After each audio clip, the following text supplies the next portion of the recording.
how in the world did you go from rock and roll, and now all of a sudden you're involved in country music after the Trashmen? I mean, how did that all occur? And and then you went to bluegrass music. You were, so you've got quite a history of different genres of music, but it kind of amazes me from rock and roll to country. Well, I love bluegrass.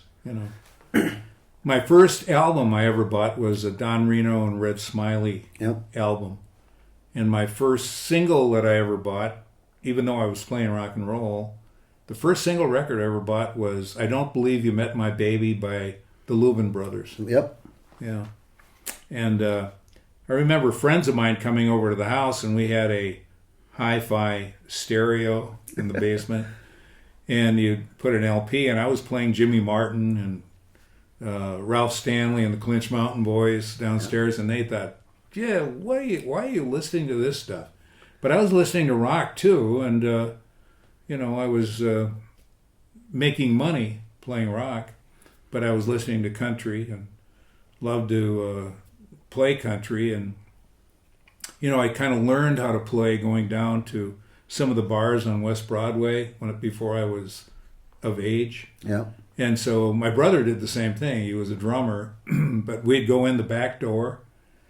We'd wait until it was showtime. We'd get on stage and play, and they'd pay us in cash, and we'd walk out the back. And it was a nice way to learn how to play. It really was, and I got paid to do it. That was a good thing. So you went from rock and roll, you got light country music, then you got into a band called the Platte Valley Boys. Tell me a little bit about how that happened. Well, I love bluegrass, and even to go back a little bit, when we were in Nashville, I was with Marilyn Sellers now, and she had the song One Day at a Time. Yep, big. Number one record. Yep. And so she said, we were there in Nashville with her, and she said, so what are we going to do today? And I said, well, this afternoon they've got the big bluegrass show at the Ryman Auditorium. I started naming off who's going to be there, Bill Monroe, the Clinch Mountain Boys, and Ralph Stanley, Larry Sparks, all these people are going to be there. And so I want to go to this show. And she wasn't that fond of bluegrass, but she ended up sitting through it with me. So I love bluegrass, and I loved listening to it. I hadn't played it, but there were some festivals that started in Minnesota, bluegrass festivals. Mm-hmm. And I became aware of it, and I think Bob Loy started the first festival in the state of Minnesota. And I got to know Bob really well. He was a fiddle player, really great guy. Became good friends of ours over the years. And I was in a festival in 1983 in Taylor's Falls. Yep. There was a bluegrass festival, and I was there with a guy that was an old friend of mine that owned he owned a couple of bars, a couple of restaurants. Jimmy Brown was his name. He owned the Joint, kind of a biker bar, and he owned the Caboose. And Jimmy and I were friends anyway. I was there, and I was asleep at about midnight, and I had met the Platte Valley Boys, and I told them I just love bluegrass, but I was a rock and roll picker. And they asked me, well, do you have a real guitar like a Martin? And I said, I've got a Martin guitar, yeah, I've got a D18.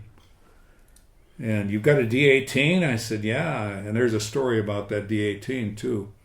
So at midnight, the doors open, and of course, adult beverages were involved with this. And they came in and said, get up, we're picking outside, we got a fire going, get up, you said you love bluegrass, come on, let's go. So I got up, Jimmy got up, we went outside, went over there. I got my guitar out of the case and brought it over there, and they gave me some whiskey. They had ice over there. A glass of whiskey at midnight. Couldn't turn it down. So Jim Stebbins, who was one of the founders of the Platte Valley Boys, he and Ron Colby, founded that band, and I really liked them because they played traditional bluegrass. Mm-hmm. And Jim said, "We're going to be playing, bluegrass, and we're going to do a song by Jimmy Martin. Have you ever heard of Jimmy Martin?" I said, "Yeah, I know who Jimmy Martin is." Well, this song is called "Ocean of Diamonds." And I said, "Yeah, I'm familiar with it. You know that song?" I said, "Oh, yeah, sure. What part do you want me to sing?" And he looked at me real funny, and he said, "Do you think you could sing baritone?" Not everybody can sing baritone, you know. Right. That's a tough And I one. said, "Oh, yeah, that song. What key?" And he was really impressed, too, that I had a capo, because bluegrassers use a capo. Rockers don't use capos. Yeah. So they started singing it, and I sang the baritone to Ocean of Diamonds, and they were just flabbergasted. So for the rest of the night, I was all night long jamming with them. And that's how I got started with them. And then it was maybe, 6 months later, Tim Rogenkamp, who now has this big bluegrass festival up in Lakes Festival, yeah. the Lake Fest in Pine River. He was playing guitar for him, but then he got an offer to go to Europe and play in Europe for a month, I think it was, with a bluegrass group. So the Platte Valley Boys asked me if I wanted to play these shows with them, because I had played with them and I had jammed with them. I said, sure, so I went up and played that first show, and I think I did, 5 or 6 shows with him. And then Timmy came back, and I knew him a little bit, but he came back, but then he wanted to form his own group, Lonesome Tradition. Yeah, I remember that group. And so I stayed with him, and he decided he wanted to form his own group. And there were people that I knew, particularly rockers, that were getting kind of interested in bluegrass too.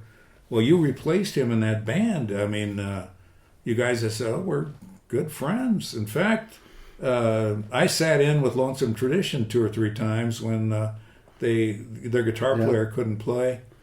And that's the way bluegrassers are, He wanted to do his own thing and form this Lonesome Tradition group. And they, by the way, were a really good band. Mm-hmm.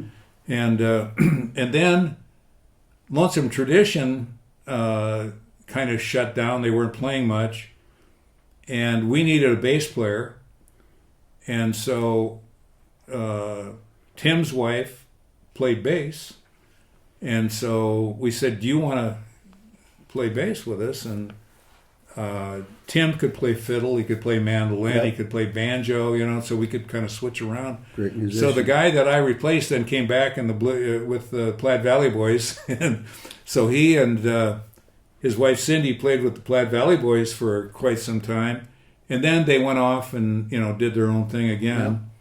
Yeah. And a number of times Tim would call and say, "I've got this 3-day tour we're going to do, and Lonesome Tradition is back, but we need a guitar player." So I'd go out and play with them. Mm-hmm. And it was, those were those thrilling days of yesteryear. They were fun.